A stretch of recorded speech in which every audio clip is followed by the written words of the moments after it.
Bom dia a todos.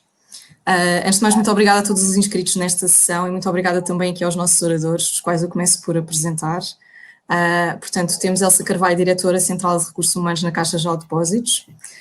Temos Isabel Leitor, que está aqui a tentar ainda entrar na sessão e a qualquer momento irá juntar-se a nós, e portanto que é a VP Human Resources ANA Aeroportos. E temos o Luís Monteiro, Head of Corporate HR and Sustainability da Mota-Engil. Bom, a pandemia fez com que a gestão de recursos humanos fosse obrigada a dar aqui em alguns meses, neste caso, um enorme salto no que diz respeito à reorganização dos seus processos e às formas de trabalharmos. A tecnologia tornou-se, sem dúvida, um elemento-chave para enfrentarmos todas as exigências que têm surgido no âmbito da gestão de pessoas. E é exatamente isso que nós pretendemos abordar hoje. De que forma é que a sinergia entre o digital e o humano pode levar ao sucesso? Para começarmos com um breve enquadramento relativamente aqui a cada uma das 3 organizações representadas, eu começo por perguntar exatamente a Elsa Carvalho quais é que foram os principais desafios ao nível de RH que sentiu na Caixa Geral de Depósitos durante os primeiros meses da pandemia e também como é que foram ultrapassados. Ora, em primeiro lugar, muito obrigada aqui pelo convite, muito bom dia. Temos aqui um desafio interessante, tecnologia e pessoas, não é?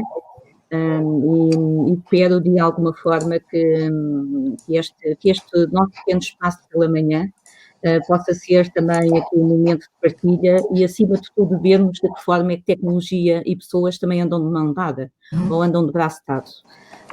Relativamente aqui a estes últimos meses que nós temos vivido, acho que todos nós temos aqui um número de experiências para contar, um número de experiências para partilhar. Agora, focando aqui um bocadinho naquilo que foi a minha experiência pessoal e a minha experiência profissional, acho que de facto temos aqui desafios a nível da gestão da nossa vida pessoal, familiar, da nossa vida social, da nossa vida profissional, não é? Portanto, este eu não sei se podemos classificar como esta questão do atípico vai ter aqui alguma continuidade, mas foram de certeza diferentes do que aquilo que nós tínhamos projetado para o nosso ano 2020 e foram de certeza desafiantes, não é? Se nós pensarmos, e foram inesperados e imprevisíveis, que é pensando aqui, podia de alguma forma prever, se bem que parece que alguém que já previu em algum tempo atrás. Agora não prevíamos, nem fazia parte aqui dos nossos planos de atuação e dos nossos planos de atividade. Focando-me aqui na componente profissional e focando-me aqui na realidade da Caixa Geral de Depósitos, qual é que eu acho que foi o enorme desafio e que tivemos que agarrar e que tivemos que desafiar-nos aqui ao longo destes últimos meses. Foi mesmo aqui aquilo que eu acho que é um triângulo entre a continuidade de negócio, tivemos que explorar a continuidade do negócio, aliás, conforme sabem, os bancos foram considerados como um dos bens essenciais e foi essencial a toda esta economia, portanto, a continuidade do negócio, não podíamos de forma alguma parar com o negócio, sendo um setor fulcral em toda a componente da economia.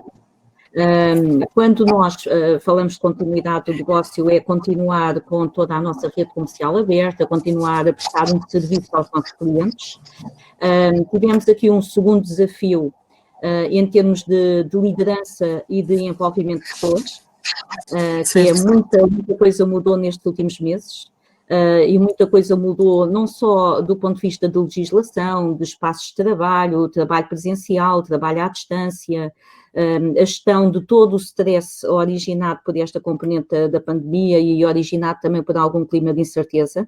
Portanto, todo o suporte às nossas pessoas e todo o suporte às nossas hierarquias, de tal forma a que pudessem continuar a desenvolver a sua atividade, quando uma boa percentagem delas, se calhar, nunca tinham experimentado trabalhar remotamente, e toda uma capacidade que deve ser feita a nível de novos processos de trabalho e novas formas de trabalho.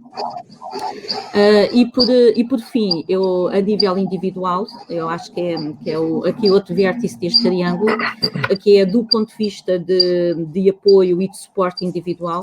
Portanto, já vimos que tivemos aqui um clima de incerteza e um clima totalmente inesperado e diferente durante estes últimos meses, e também do ponto de vista individual, necessariamente que gerou aqui algum stress adicional a nível das nossas pessoas.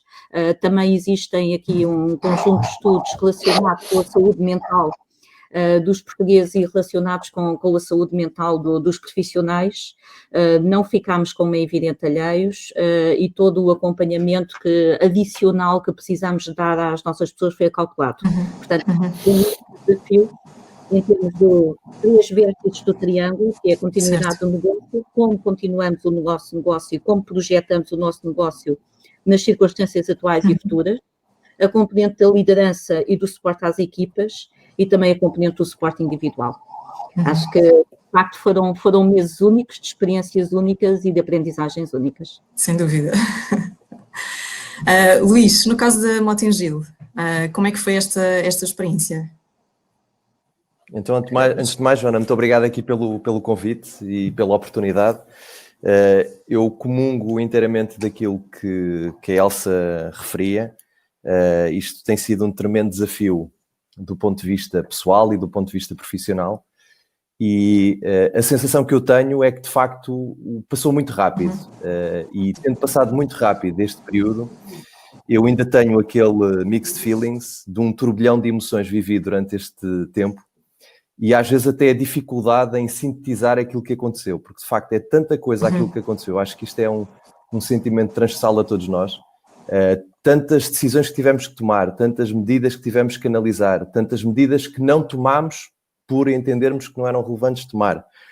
E tudo isso fez de facto parte de um tremendo desafio que acho que todos nós que abraçamos aqui esta honrosa profissão de recursos humanos sentimos durante este período.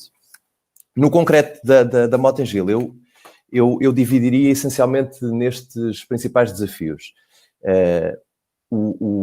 Nós no grupo, digamos, pela natureza da atividade que temos, é uma atividade muito hands-on, portanto, muito on the field, não é? Somos uma empresa de soluções de engenharia e de gestão de infraestruturas, onde, de facto, o elemento humano é determinante na entrega, digamos, daquilo que são as nossas soluções e, portanto, a entrega do nosso produto, digamos assim.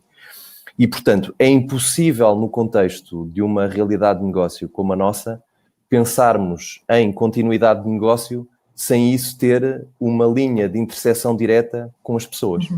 E eu diria que esse foi, de facto, o principal desafio, ou seja, como é que nós, ao abrir, digamos, da visão para a pandemia e para o tsunami que aí vinha, como é que nós íamos lidar com uma realidade na qual temos, para vos dar uma ordem de ideia, cerca de 1.400 pessoas em missão internacional, milhares de pessoas em atividade sistemática de viagens frequentes, portanto, para os países e dos países de retorno e de origem, destino, onde, de facto, no início da pandemia, como sabem, havia restrições fortíssimas do ponto de vista da mobilidade e das viagens, etc, etc. Portanto, eu diria que esse foi claramente o grande desafio que nós tivemos, entre uma série deles. Isso passou por termos aqui, digamos, uma preocupação central com colocarmos as pessoas em segurança, porque era impossível nós continuarmos a nossa atividade sem as pessoas se sentirem seguras e sem garantirmos que as pessoas estavam em condições de segurança que eram necessárias para poderem continuar a trabalhar e, portanto, continuarem a viver, digamos, e a levar o seu dia-a-dia de uma forma relativamente tranquila, numa fase em que, à data de hoje, nós temos muito mais informação sobre o Covid. Na altura não tínhamos e, portanto, o cenário era verdadeiramente apocalíptico. Nós tínhamos pessoas em mais de 30 países, em países muito delicados e, portanto, com uma conjuntura sociodemográfica muito reservada e que nos obrigaram a estudar e a implementar uma série de soluções, desde desenvolvemos parcerias com empresas internacionais de resgate, para o caso de termos que evacuar equipas de países bastante remotos, não é? E em situações muito periclitantes, garantirmos que as pessoas permaneciam e que tinham todo o suprimento de necessidades, desde questões tão básicas e essenciais como medicamentos. Nós tínhamos colaboradores e temos colaboradores em geografias, nomeadamente em países como a África, onde o acesso a bens essenciais, nomeadamente saúde, naquela altura estavam altamente postos em causa por causa de todas as restrições aéreas que tinham sido colocadas pela pandemia. Tivemos que estudar, eu diria que tivemos que fazer quase o reinventar do Book of Rules em termos de RH, porque imaginem o que é nós contratarmos pessoas para irem para os países e de repente as pessoas não poderem ir para os países porque ficaram retidas em Portugal por não poderem viajar. Sim. O que é que íamos fazer com essas pessoas? O que é que íamos fazer com pessoas que, entretanto, se tinham desvinculado da empresa e que permaneciam nos países de destino e que queriam regressar a Portugal e não podiam? Portanto, todo este tipo de equações foram variáveis que nós tivemos que reinventar, que tivemos que reanalisar, que redescobrir, que reescrever, porque basicamente isto obrigou, digamos, a reprogramarmos tudo aquilo que era a nossa política de mobilidade internacional e assistirmos, de facto, a uma realidade que era muito particular e que vivíamos naquela altura. Ao ponto de termos que ter tomado, digamos, uma decisão que foi banir, inclusivamente, as viagens internacionais. Portanto, tivemos colaboradores que, de forma absolutamente heroica, permaneceram nos países até julho, a altura em que desconfinámos e que, entretanto, cancelámos, portanto, a política de cancelamento das viagens internacionais. Nessa altura, entre uma série de outros desafios, tivemos que criar verdadeiramente uma central de testes. Nós fizemos milhares de testes porque criámos, digamos, essa filosofia de garantir que as pessoas eram sistematicamente monitorizadas à chegada, à partida, de maneira a podermos ter uma atuação muito rápida e conseguirmos limitar, digamos, as cadeias de transmissão e dessa forma garantir que as pessoas estavam em segurança. Tivemos que desenvolver novas formas de trabalho. Eu não vou falar do home working, porque acho que isso é uma digamos, uma buzzword e, portanto, hoje em dia é pão com manteiga para a realidade das empresas, mas tivemos, nomeadamente, soluções de reverse mobility, ou seja, onde as pessoas tinham uma base de permanência predominante, digamos, nos países de destino, e por força da pandemia testámos modelos onde as pessoas passavam a estar predominantemente em Portugal, viajando muitas vezes para os países e, portanto, conseguindo acompanhar remotamente as operações em campo, onde outrora isso seria verdadeiramente impensável, tendo em conta que é uma atividade muito física, muito em contexto de projeto, em contexto de contrato. Portanto, tudo isto foram formas que tivemos que repensar e que reinventar. Tivemos que apostar e investir fortemente numa campanha de comunicação e de proximidade com os colaboradores. Isto aconteceu tendo em conta que, de facto, as pessoas permaneciam, na sua maioria, como eu expliquei, nos seus países e, portanto, isto obrigou a termos fóruns regulares com todos os nossos country managers e, portanto, com todas as nossas equipas que estavam em expatriação, de maneira a conseguirmos sistematicamente ir alinhando medidas e procedimentos, tendo em conta que na altura eles viajavam à velocidade do dia e, portanto, eu tinha momentos em que começava amanhã e tínhamos uma realidade e ao final do dia já a realidade tinha mudado, as regras tinham mudado, tinham saído novos regulamentos e tudo isto era necessário trabalhar. E por último, eu diria que tivemos também o desafio de garantir que nesta fase em que as pessoas estavam particularmente isoladas, digamos assim, que conseguíamos fazer chegar informação útil e que conseguíamos continuar a desenvolver e a apostar no crescimento das pessoas. E, portanto, aí tivemos, digamos, a sorte de ter chegado a tempo de ter disponível soluções de aprendizagem remota e foi uma oportunidade verdadeiramente única de acelerar e alavancar, digamos, esse processo, fazendo chegar, portanto, a essas pessoas uma série de programas e iniciativas de aprendizagem à distância que lhes permitissem desenvolver competências na área da liderança remota, desenvolver competências relacionadas, portanto, com resiliência e também poderem estar sempre a par e passo municiadas de informação updated sobre aquilo que eram, portanto, as orientações, nomeadamente sanitárias, em matéria de Covid. Muito bem. Isto apenas para citar alguns. Acredito que sim. Obrigada, Luís. Entretanto, eu penso que a Isabel já conseguiu ligar-se. Bom dia. Podemos ir falando. Então vamos falando. Coloco exatamente aqui a mesma questão que coloquei a Elsa e ao Luís. Portanto, quais é que foram aqui os principais desafios ao nível de RH que se sentiu, neste caso, na aeroportos durante os primeiros meses da pandemia e como é que ultrapassou ou como é que foram ultrapassados esses desafios? Os desafios eu acho que foram, quando ouço os colegas, acho que mais ou menos toda a gente passou de uma forma ou de outra pelos mesmos desafios, mas acima de tudo penso que aquilo que foi mais comum e que mais difícil para todos nós, porque foi a primeira vez que nos terá acontecido, que é a gestão do medo.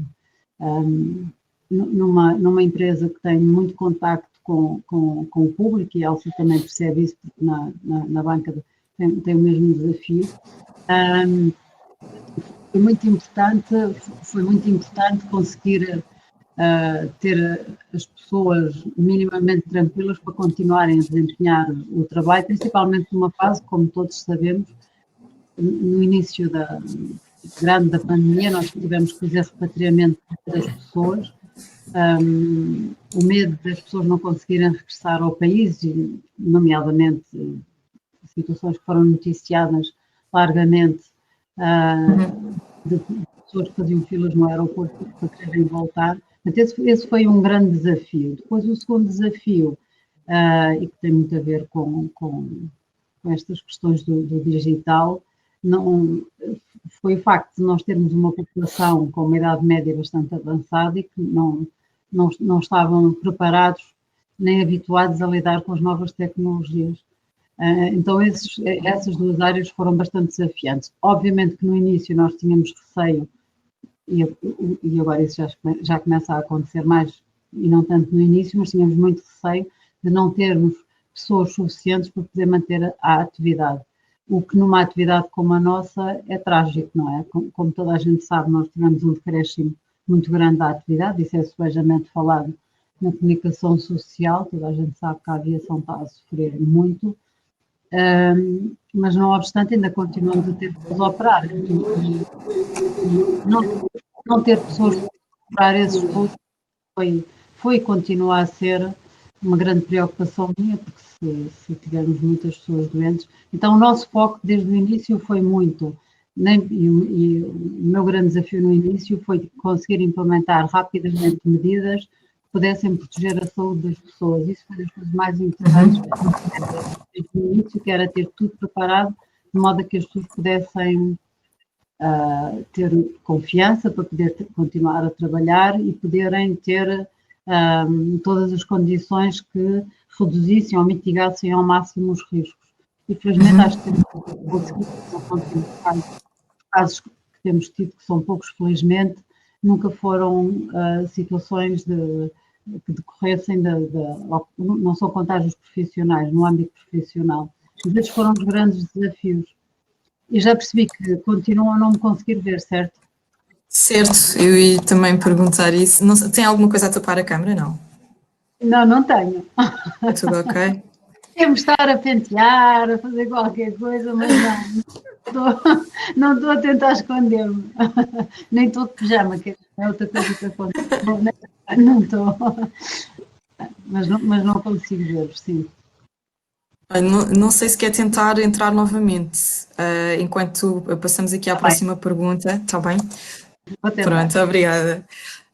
Passamos então aqui à próxima questão, novamente aqui para a Elsa. Como é que se sente que a era digital tem estado a afetar as áreas de recursos humanos nas organizações?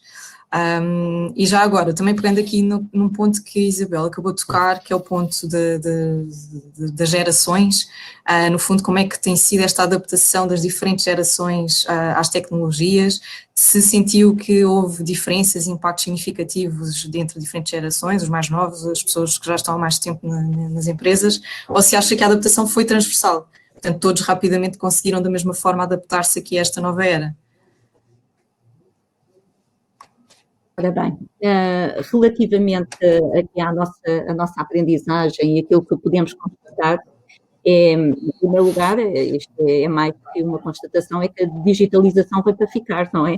Portanto, isto é um caminho que já estava em andamento. Eu acho que o que acabou por acontecer é que acelerou.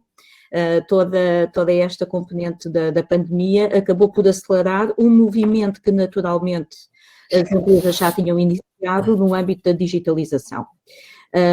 A outra, eu acho que há uma segunda grande aprendizagem, também relacionados com esta componente, é que os colaboradores podem trabalhar remotamente sem grandes problemas. Portanto, se havia no passado algumas dúvidas relativamente à capacidade de trabalho e do trabalho remoto, eu acho que neste momento não temos muitas dúvidas sobre a matéria, que é, em primeiro lugar, a digitalização veio para ficar, em segundo lugar, os colaboradores, de facto, podem trabalhar remotamente sem grandes problemas. E, em terceiro lugar, de facto, apreendemos que existe uma real capacidade para, em situações urgentes, as equipas se organizarem e darem respostas relativamente adequadas e ágeis. Eu não sei se estão a ouvir aqui um barulho, está de facto aqui um barulho de fundo.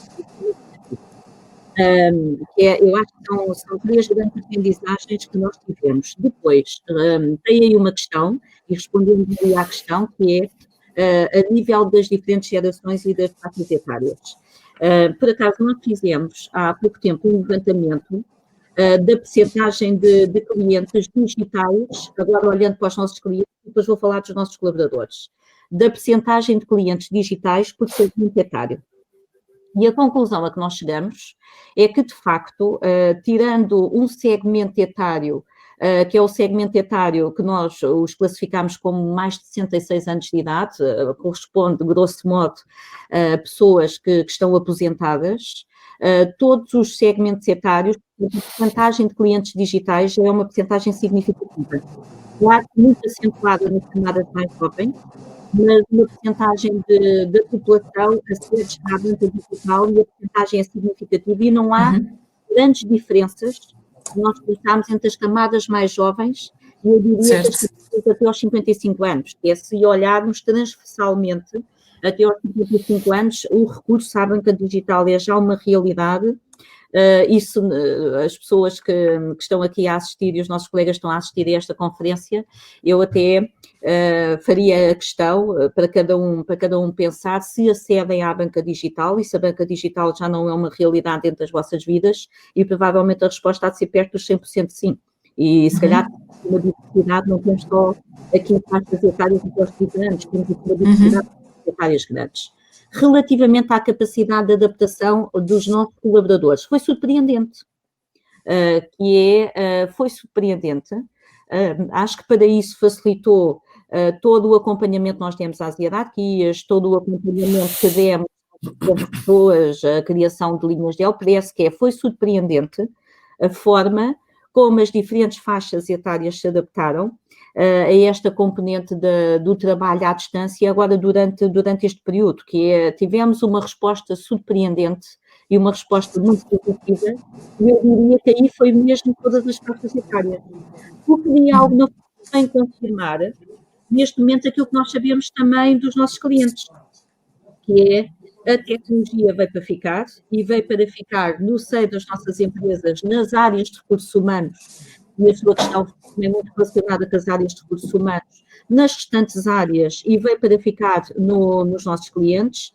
Esta componente da banca digital é já uma realidade.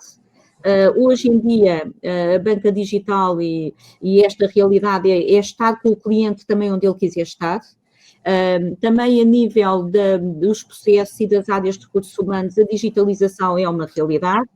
Já tínhamos iniciado esse caminho, neste momento o que acabou por acontecer foi acelerá-lo, e é uma realidade não só nas áreas de recursos humanos, como transversalmente em toda a nossa atividade e nas diferentes áreas do nosso setor. Ok, muito bem.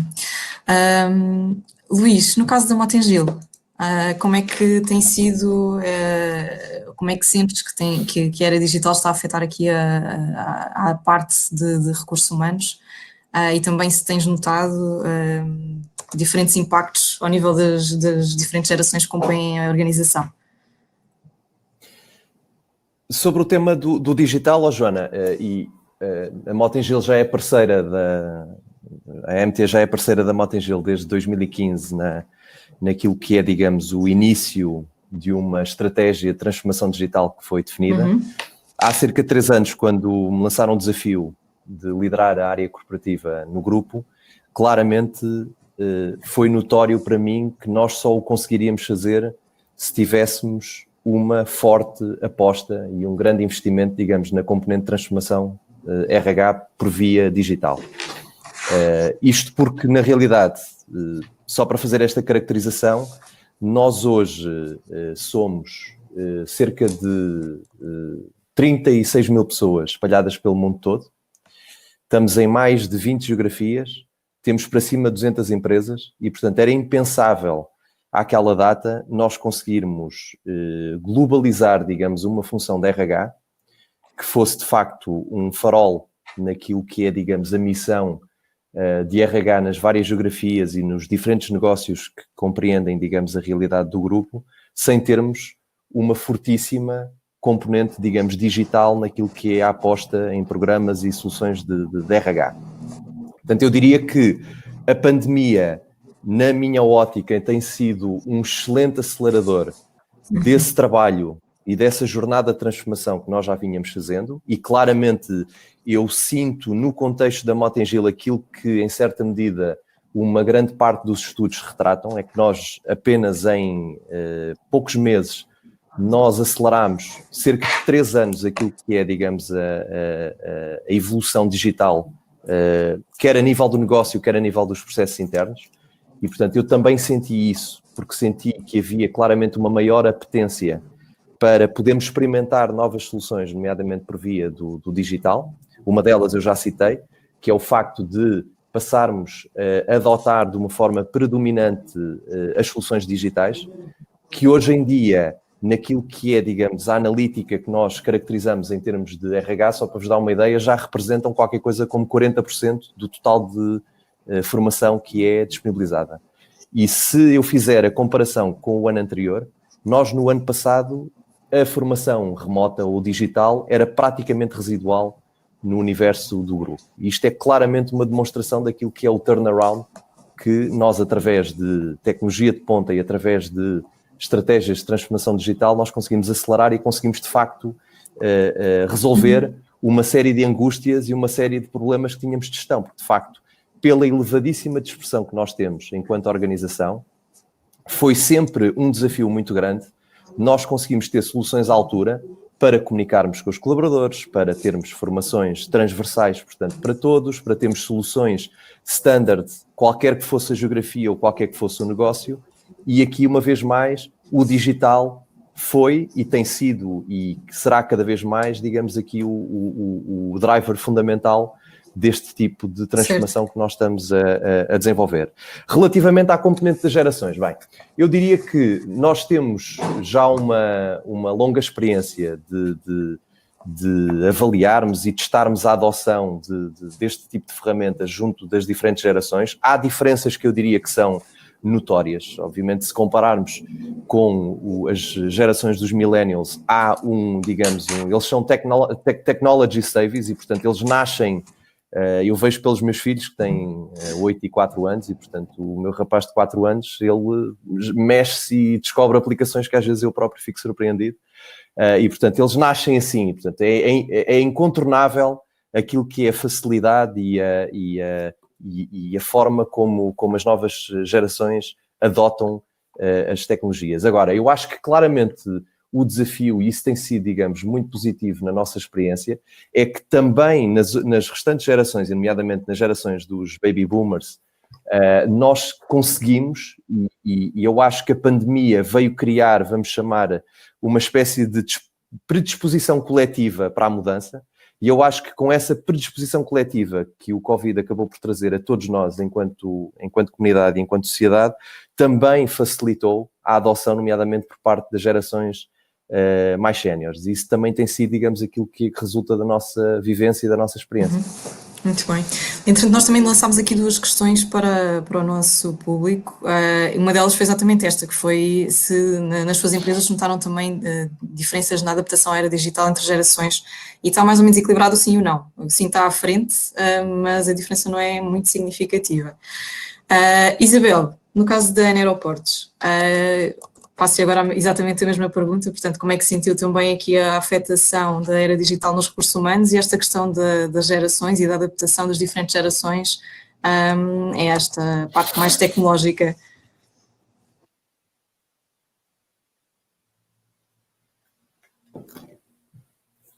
Isabel, não estamos a ouvir. Não estamos a conseguir ouvir.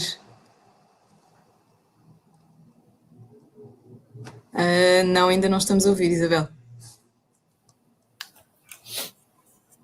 Está difícil. Agora sim, agora sim. A adaptação à tecnologia. Connosco e com e como estava a Elsa há pouco a dizer em relação aos clientes, o desafio tem sido este, olha, como hoje, não é? Que já fiz N reuniões utilizando estas metodologias e de vez em quando as coisas não funcionam. E nos tempos tem sido muito isso, que é nós, num curto espaço de tempo, muito rapidamente, conseguirmos nos adaptar às novas tecnologias e às surpresas que cada dia temos que enfrentar, porque são momentos de grande incerteza, não é? E ultimamente fala-se imenso no VUCA, ouve-se falar muito no VUCA e tudo o que tem a ver com incerteza e com a volatilidade, a complexidade das coisas e estes tempos e, sobretudo, as questões relacionadas com a era digital vieram, por um lado, acelerar, mas por um lado, testar-nos a todos nós, com chefias, porque não sabemos utilizar ou como trabalhar com as pessoas à distância e eu penso que esse foi um dos grandes desafios da era digital. A questão dos skills sociais que foram postos à prova de uma maneira absolutamente extraordinária. Mas por outro lado, tudo o que não nos mata torna-nos mais fortes. Eu penso que esta área, este período que estamos a viver e os tempos que vamos ter pela frente são de facto tempos muito interessantes do ponto de vista de aproximar as gerações. Para mim foi super rica esta última fase, porque as pessoas mais novas, como estava a dizer há pouco, como estavam a dizer há pouco, as pessoas mais velhas conseguiram adaptar-se muito rapidamente e nós temos estas ideias pré-concebidas de que as pessoas mais velhas, e é verdade, nós demoramos muito mais tempo para encontrar exemplos, nós demoramos muito mais tempo a escrever as mensagens do que as gerações mais novas, mas o que é facto é que pessoas, e como vos transmiti há pouco, não sei se ouviram, a média etária é razoavelmente elevada, comparativamente com muitas empresas no mercado, e as pessoas adaptaram-se. E aconteceu outra coisa que eu acho absolutamente fascinante, que foi a aproximação das gerações, ou seja, as pessoas mais jovens ajudarem as pessoas mais velhas e a explicarem como é que tinham que fazer. E isto, para mim, foi uma oportunidade única de começar um projeto que já tinha iniciado, que tinha a ver com a transferência do conhecimento. Obviamente, sabendo nós que tínhamos, e ainda temos, um conjunto de pessoas significativo com mais de 60 anos, e muitos com mais de 64, e muita gente também com mais de 65, tínhamos esta preocupação, aliás, temos um projeto com a ANT, de implementação exatamente de um projeto de sucessão e de carreiras, porque temos esta preocupação e este período vem-nos mostrar, por um lado, que as pessoas com mais idade, eu diria com mais experiência, também, mas com menos experiência nestas questões digitais, também conseguem. E isto acho que também é muito interessante para as pessoas mais novas, para quem o conseguir tudo muito rapidamente parece que não há amanhã, não é? Portanto, as pessoas mais novas parece que não há amanhã e querem tudo para hoje e querem mudar de emprego muitas vezes e o momento que nós estamos a viver vai contrariar tudo isso. Vai ser difícil arranjar emprego nos próximos tempos, as pessoas vão ter dificuldade em mudar de emprego e, de facto, há toda uma vida para além daquilo que as novas gerações sempre buscaram, não é? Durante estes últimos anos. As pessoas mais velhas acabam por viver com muito mais tranquilidade, por exemplo, e há bocado o Luís falava nisso, das questões do teletrabalho. Quando as pessoas tiveram que ir para casa e agora voltaram a estar, vivem isso com muito mais tranquilidade. As pessoas, as outras gerações, portanto, os baby boomers, os X e portanto, aquelas pessoas mais velhas, encaram com muito mais tranquilidade o ter que ficar em casa. Todos nós sabemos que os jovens ficaram foi muito difícil para os jovens ficarem em casa e assim que puderam sair, houve muitos ajuntamentos.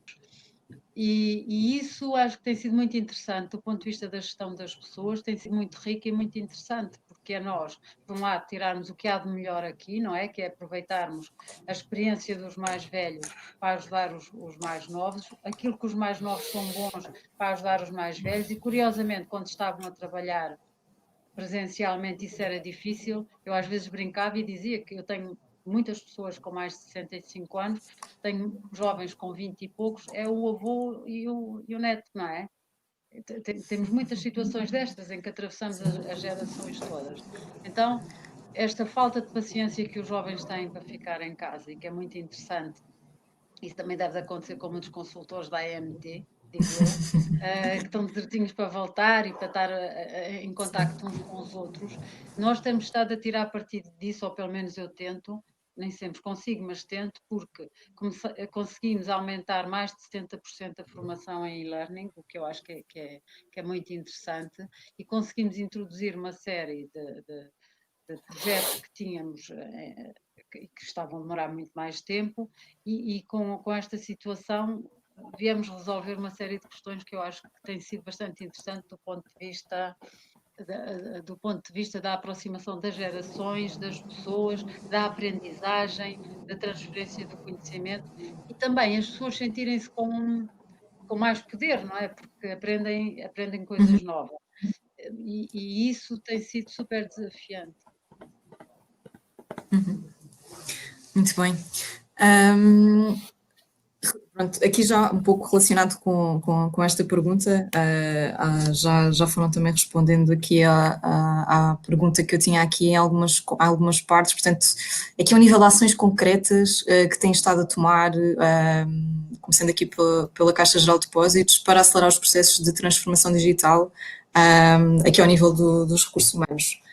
Podia falar-nos um bocadinho melhor, um bocadinho mais detalhadamente sobre essas ações? Porque são ações que nós já tínhamos iniciado antes. Exatamente.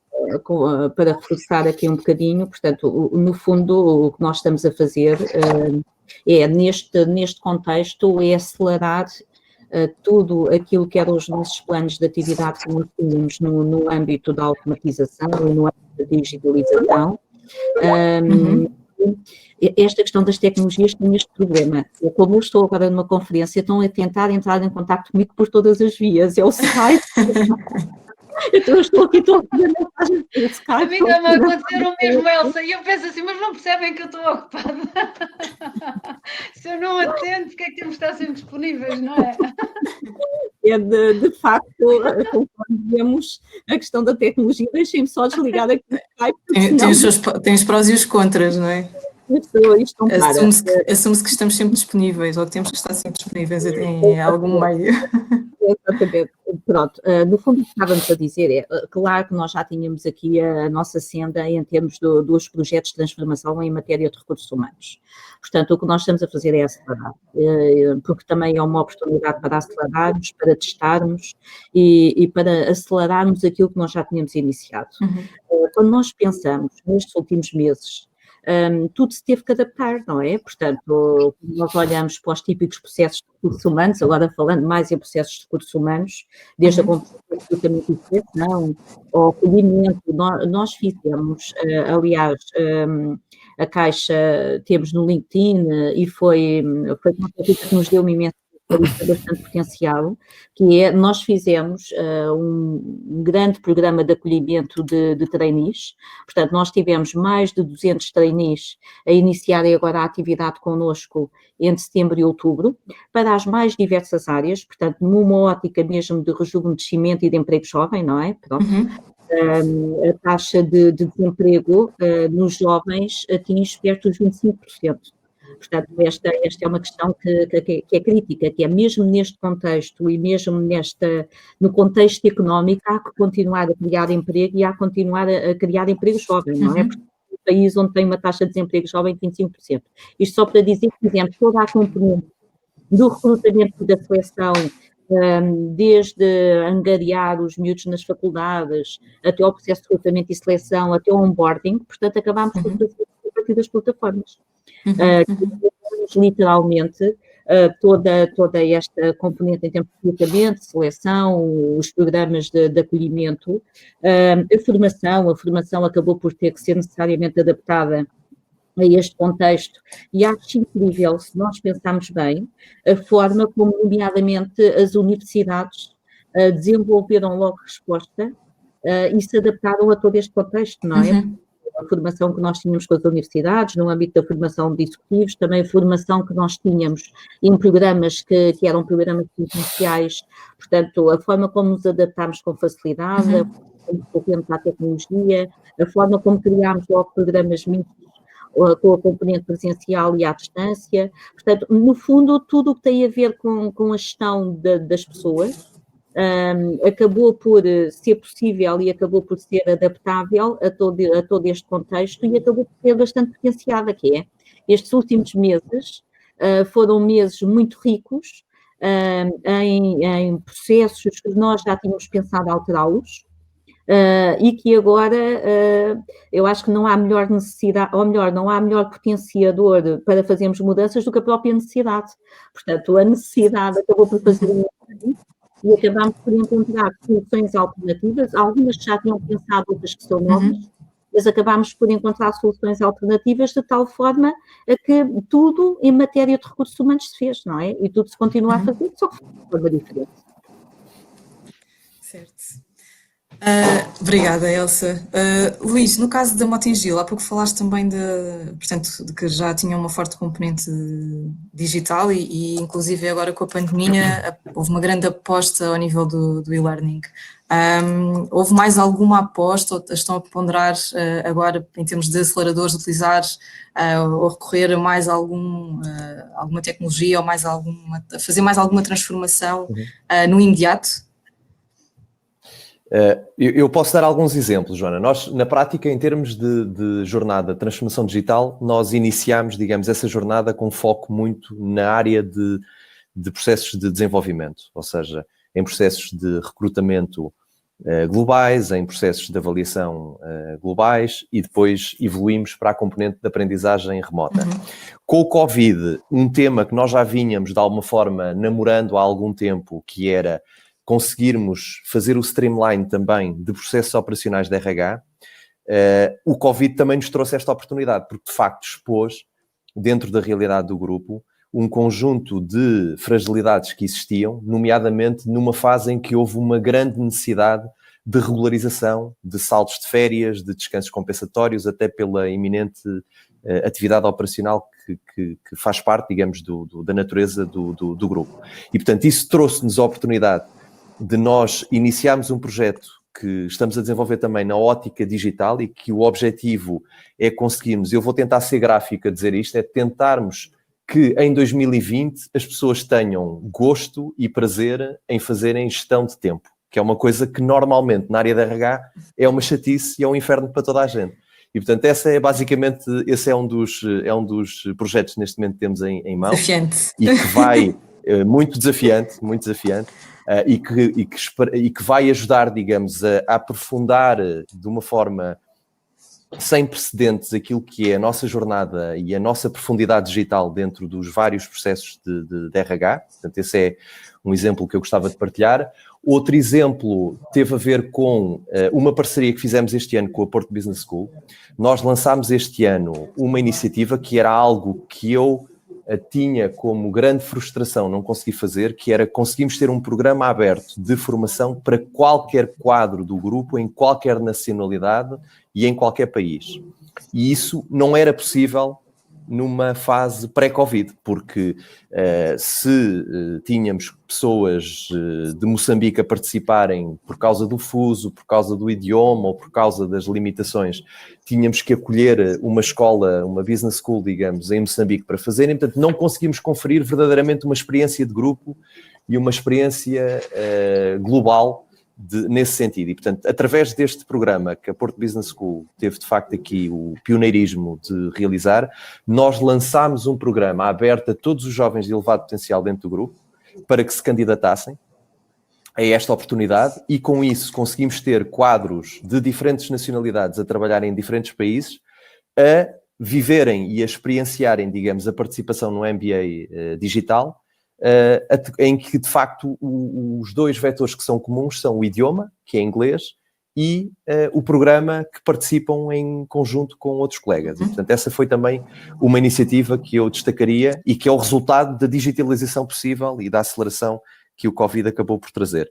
Tivemos uma terceira iniciativa, que foi um programa que fizemos em parceria com a McKinsey, que é o Ability to Execute, que consistiu em fazermos uma prova de conceito com todos os nossos country managers, portanto, com os quadros de alta direção do grupo, para que tivéssemos uma experiência híbrida de aprendizagem. Estamos a falar dos CEOs nas diferentes geografias, que normalmente, se me perguntassem há um ano se haveria condições de fazer isto, eu diria que talvez, mas provavelmente passavam-me num atestado de insanidade.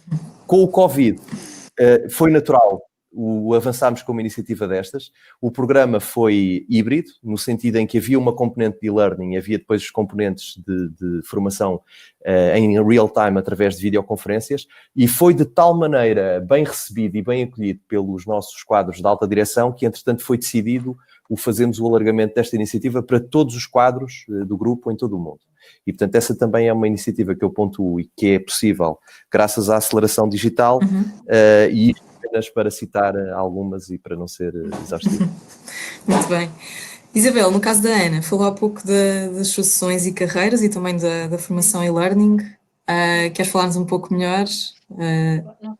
Nós estávamos e contamos, espero que possamos continuar, mas tinha sido iniciado antes de eu chegar, ou relativamente pouco tempo antes de eu chegar, Ana, porque ainda não estou há muito tempo na empresa, como sabem, provavelmente, mas tínhamos iniciado a implementação do Success Factors com a AMP.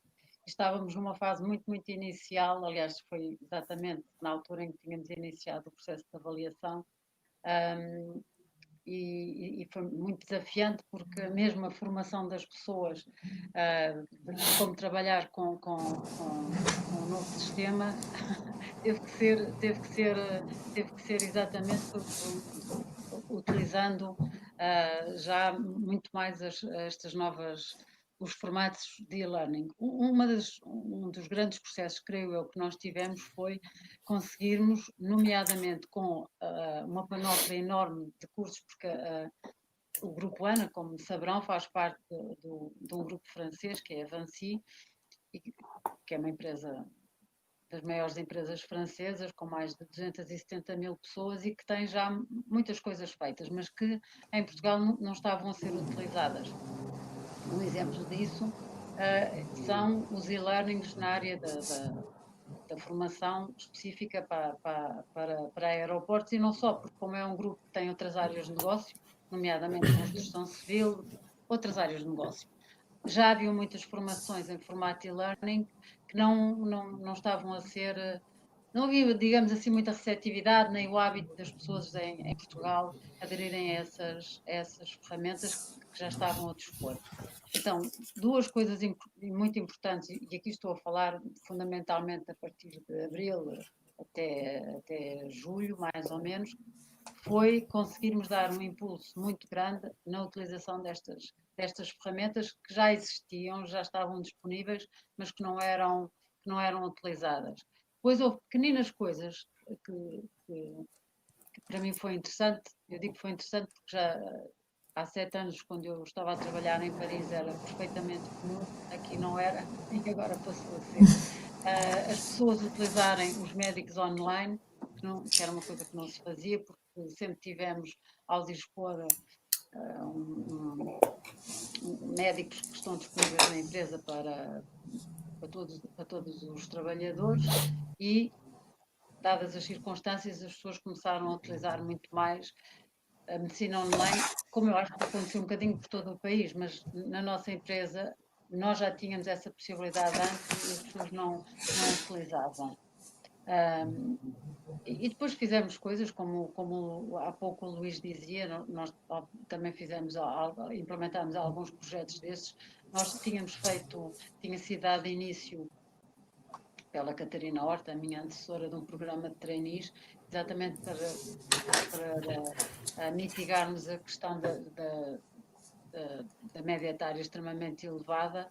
E, infelizmente, quando aconteceu este início de pandemia, nós tínhamos acabado também de formalizar a admissão de mais precisamente 21 trainees, e tínhamos um programa em curso que era fazermos pequenos almoços com o CEO e pessoas que já cá estão há muitos anos, e esses trainees, exatamente porque eu tinha essa vontade de querer fazer a aproximação das gerações e a transferência do conhecimento, e depois acabou por ser feita de uma forma que eu não estava à espera, como vos disse há pouco, através da área digital, mas perpetuámos esses projetos dos pequenos almoços de uma forma virtual, como é óbvio, mas é possível, basicamente o que eu quero partilhar convosco é que há muitas coisas que nós fazemos presencialmente que é possível fazer. Obviamente que não é a mesma coisa e acima de tudo, eu acho que isto é que é um grande desafio na área dos recursos humanos.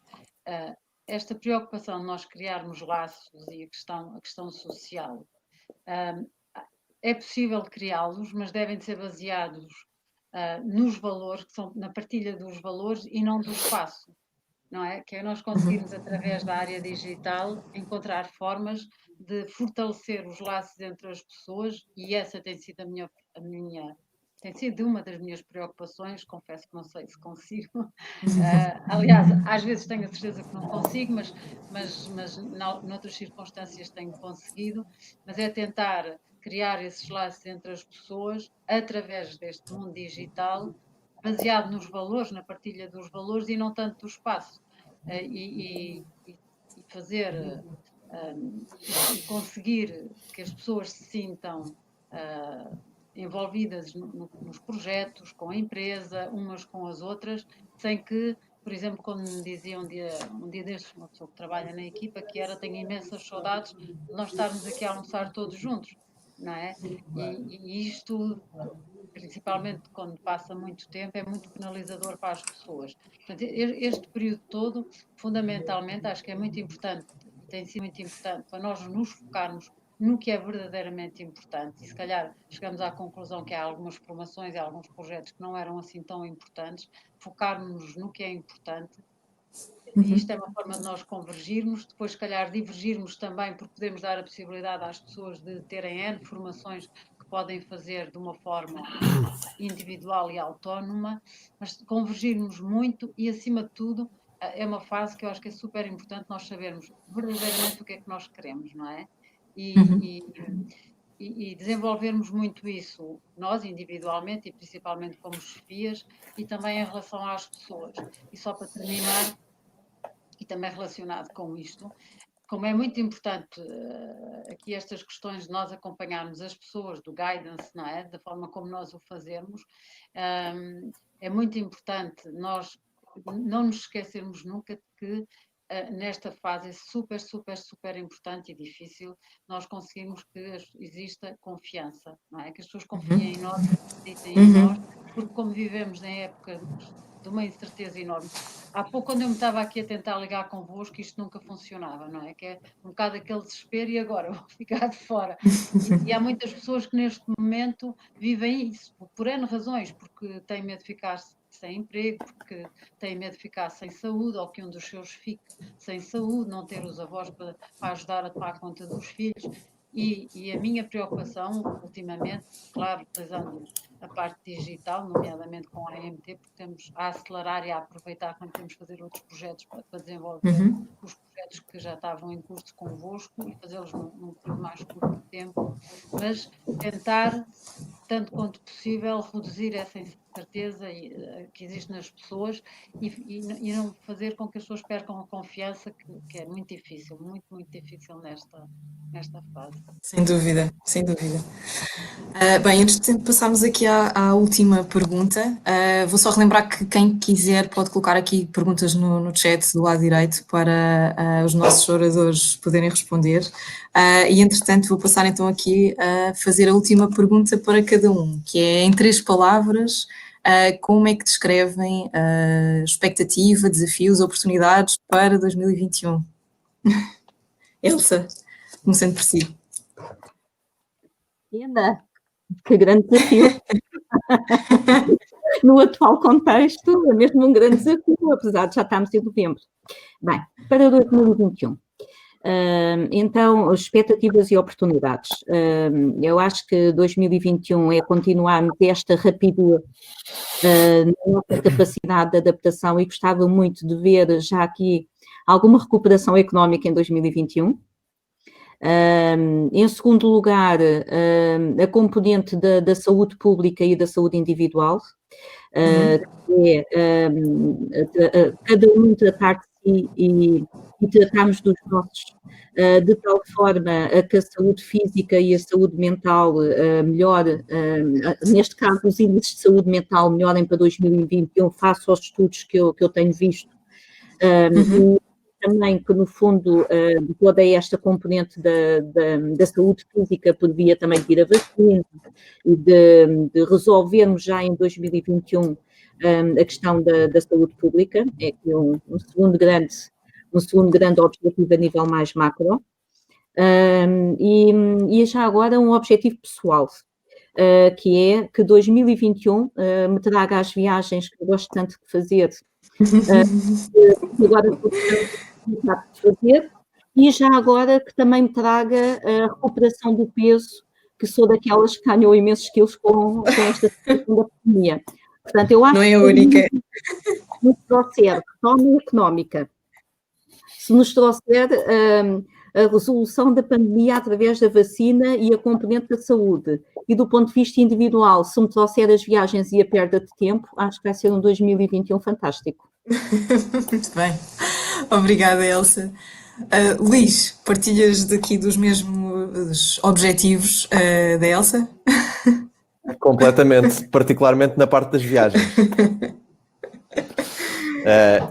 Joana, eu elegi 3 palavras. A ideia era escolhermos 3 palavras. Uma é reencontro. Ok. Eu acho que nós conseguimos ser todos muito eficientes e acho que o Covid demonstrou isso a todos nós.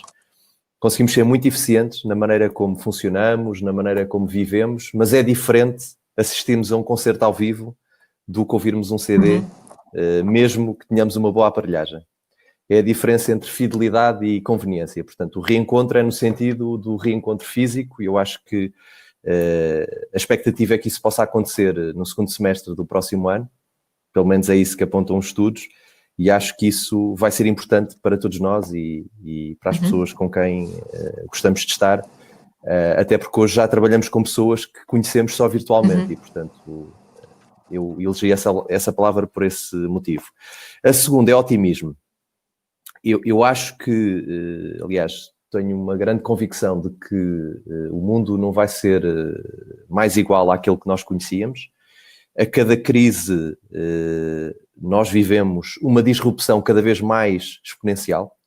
Todas as crises que vivemos, ou as últimas 10 crises que vivemos ao longo das últimas décadas, mostraram que o nível de disrupção é exponencial. E eu acho que temos que ter uma grande dose de otimismo para conseguirmos ver aquilo que para mim é a terceira palavra, que é a oportunidade. Para conseguirmos ver o lado meio cheio do copo e para conseguirmos tentar evitar aquele pensamento negativista e procurarmos, acima de tudo, ver a oportunidade naquilo que são, digamos, os desafios que, naturalmente, a transformação e a necessidade de nos readaptarmos a uma nova realidade nos traz. Muito bem. Isabel? E as viagens? Muito bem. De preferência para um país quente, nesta fase do ano. Sim, já apetece, já apetece. Isabel, quais são as suas 3 palavras? Ser a última tem vantagens e desvantagens, não é? Vantagem é que já disseram tudo e teoricamente já não tenho que dizer nada. Eu quero que eles vão todos viajar muito, e principalmente para longe, nós precisamos muito que as pessoas vão voar. Mas, bom, muito rapidamente, acho que é muito, muito importante, como já disse há pouco, convergir, ou seja, as pessoas estarmos focados, sabermos o que é que queremos e um dos aspectos muito importantes, penso tudo isto nos vai mostrar, é que a saúde é super, super, super importante. Não interessa nada se temos, o que quer que tenhamos, se não tivermos saúde, nós e os que nos estão próximos, a saúde e o bem-estar, para mim, é das coisas mais importantes, a pessoa estar focada, e isso também vai ajudar muito, no meu ponto de vista, como dizia há pouco o Luís, a questão das oportunidades. Uma grande oportunidade que nós temos é reduzir a incerteza e permite-me a incerteza transformada em oportunidade, acho que é super importante. Depois, por um lado, eu acho que é importante convergir e estarmos focados, por outro lado, também é importante divergir e aproveitar estes momentos para aprendermos, não é? Para aprendermos com tudo o que tem acontecido, com os erros, com as coisas que correram menos bem, fazermos uma leitura do que se passa à nossa volta, do que se passa dentro de nós, connosco. Acho que é muito importante este período e para que as coisas corram melhor no futuro. De divergirmos no sentido de aprendermos e mapearmos tudo o que tem acontecido. E, finalmente, acho que é muito importante, como também disse há pouco, esta questão da resiliência, de sermos mais resilientes. Nós somos um povo cheio de força, que descobrimos muitos ciclos, mas também somos o povo do fado, não é? E queixamos muitas coisas e somos muito desgraçadinhos.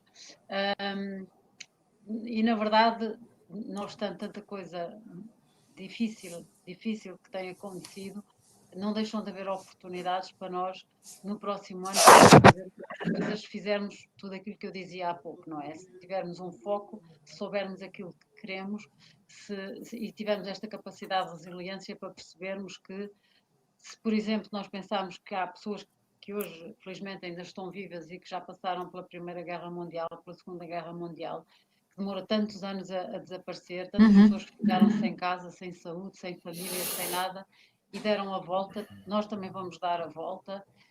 Acho que é importante lermos o que está a acontecer e como é que pode ser melhor no futuro. Sem dúvida. Vai ser. Claro. É isso, é manter o otimismo também. Bem, já estamos muito em cima da hora, já passámos aqui 2 minutos. Nós temos aqui, penso que 2 perguntas. Eu vou pedir só mais 5 minutos, se puderem estar, só para respondermos aqui a estas questões.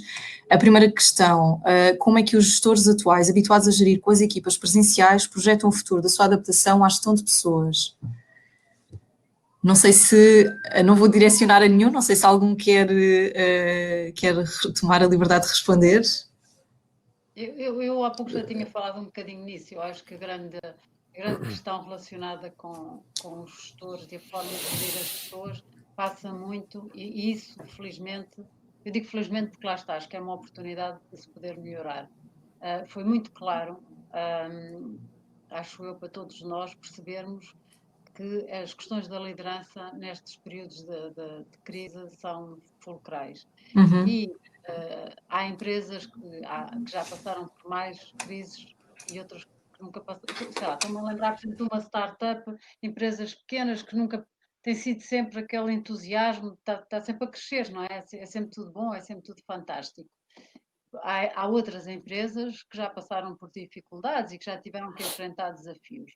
Mas há muitas que nunca passaram por grandes turbulências, e estes períodos vieram mostrar que quando estamos em período de crise, é feito um apelo a imensas competências, e estamos aqui a falar de soft skills principalmente, que se as pessoas não tiverem, é muito difícil. Portanto, quando nos perguntam como é que tem que ser no futuro, as questões da liderança, da comunicação, da capacidade de dar mais poder às pessoas e confiar nas pessoas, os programas de mentoring acho que são super importantes, as questões do coaching vão ser super importantes, porque tem que haver esta capacidade de, como eu dizia há pouco, de nós criarmos essa ligação com as pessoas baseados na partilha dos valores e de outras questões que não tanto o espaço. Conseguir fazer isso. Elsa e Luís, não sei se querem complementar aqui o que a resposta da Isabel. Foi tão clara que exato. Não é, e só temos 5 minutos. Sugeria talvez a próxima questão. Pronto, a outra questão, eu penso até que é mais uma afirmação, que formações bem planeadas podem, até com alguma vantagem, convergir no digital com sucesso, mas no domínio do team building isso não tem menor eficácia. Pois penso que aqui é mais uma afirmação relativamente ao tipo de formação. Joana, pode ser uma pergunta no sentido em que, se fazemos um team building, que não, essa é uma das questões, não é? Que as pessoas certo. Estão habituadas a fazer team building, agora não dá para ir fazer, sei lá, um passeio de barco e assim, fazer uma coisa diferente. Sim, têm surgido alguns também já adaptados ao digital, mas pronto, lá está, acaba por não ser a mesma coisa. Não é a mesma coisa. Eu já agora, se me permitem só um pequeno comentário, é claro que não. Porque claro que quando nós falamos aqui, depende dos objetivos do team building, não é? Mas Exatamente. é importantíssimo, muitas vezes, que é o contacto físico. Portanto, esse contacto físico simplesmente não acontece. Agora, dependendo dos objetivos, se é possível arranjarmos soluções alternativas e fazermos no formato à distância, portanto, nós, conforme eu disse, fazemos todo o nosso plano de acolhimento à distância e foi um sucesso. Agora, não andámos aos abraços uns aos outros. Exato. Muito bem. Bem, temos então que terminar, já estamos aqui em cima dos 5 minutos extra. Agradeço uma vez mais a vossa presença, Elsa, Luís e Isabel, e agradeço também a presença do nosso público, da nossa audiência. Obrigada, o resto bom dia a todos. Muito obrigada. Obrigado. Obrigada, Bom dia bom dia. a todos. Deus, obrigada. Obrigada.